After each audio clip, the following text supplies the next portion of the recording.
আমার মতন একটা নতুন ছেলেকে এত বড় জায়গা দেওয়ার জন্য আমি দলের নেতৃত্ব থেকে কর্মী সভাদের কাছেই করজোড়ে প্রণাম জানাই।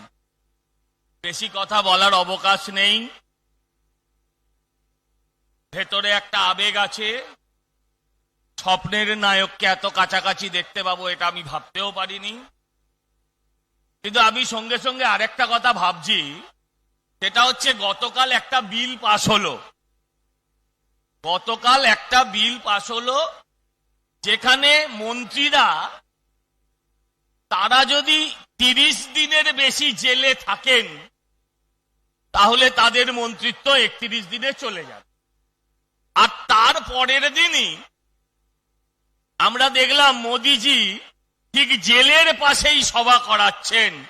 এটা নিশ্চয়ই কোনো একটা বড় ইঙ্গিত আনছে বাংলার মানুষের জন্য, যে আগামী দিন সমস্ত চোর জোচ্চোর যারা আমাদের চাকরি থেকে স্বপ্ন চুরি করেছে তাদের একমাত্র জায়গা এই দমদম থেকে প্রেসিডেন্সি জেল, একথা বলতেই হবে।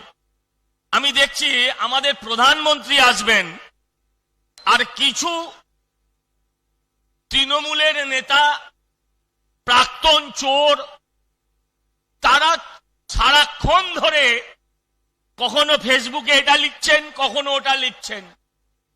আমার বুঝতে বাকি থাকলো না যে এটা হচ্ছে পরাজিতের আর্তনাদ।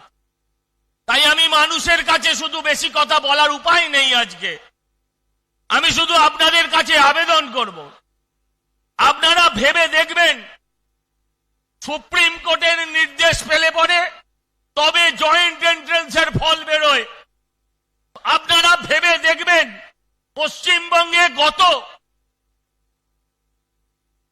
7ই মে উচ্চ মাধ্যমিকের রেজাল্ট বেরিয়েছে, আজকে 22শে আগস্ট এখনো অবধি কলেজের ভর্তির প্রক্রিয়া শুরু হয়নি।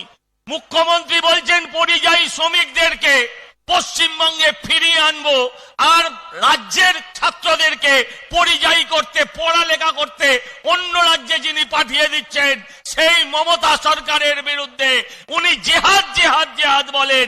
আমি বলবো বাংলার ছাত্র যুবকেই জেহাদ ঘোষণা করতে হবে যে আগামী 26 আর যাই হোক এই সরকারের অনেকেই বলছেন আমাদের নেতারা যে বিসর্জন হবে। আমি বলি সব বিসর্জন দেবতার হয়, আবার সব দেবতাকে গঙ্গায় বিসর্জন দেওয়া হয় না, কিছু কিছু দেবতাকে গাছতলায় বসিয়ে রাখা হয়। এই মমতার সরকারকে নবান্ন থেকে নামিয়ে কোন একটা গাছের নিচে বাংলার মানুষকে বসাতে হবে নিজের প্রজন্মকে বাঁচানোর জন্য, আগামী ভবিষ্যৎকে সুরক্ষিত করবার জন্য। মমতা বন্দ্যোপাধ্যায় বলেছিলেন যে 26,000-এর মধ্যে একজনেরও চাকরি যাবে না।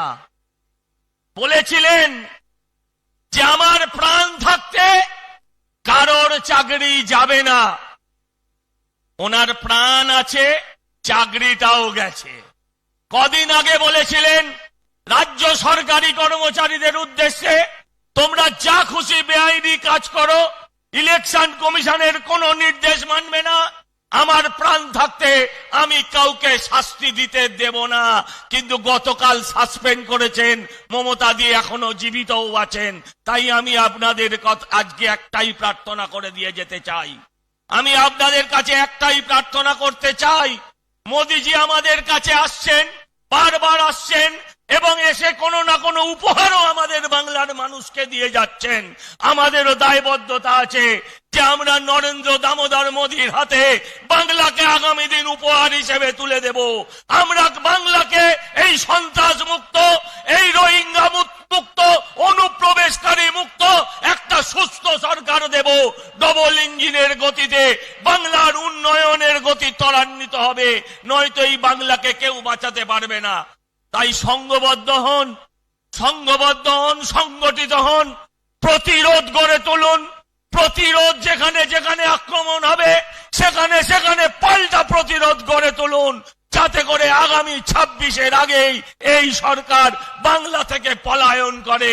এই কথা বলে আপনাদের সবাইকে আমার প্রণাম জানিয়ে আমি আমার বক্তব্য শেষ করলাম। জয় হিন্দ, বন্দে মাতরম।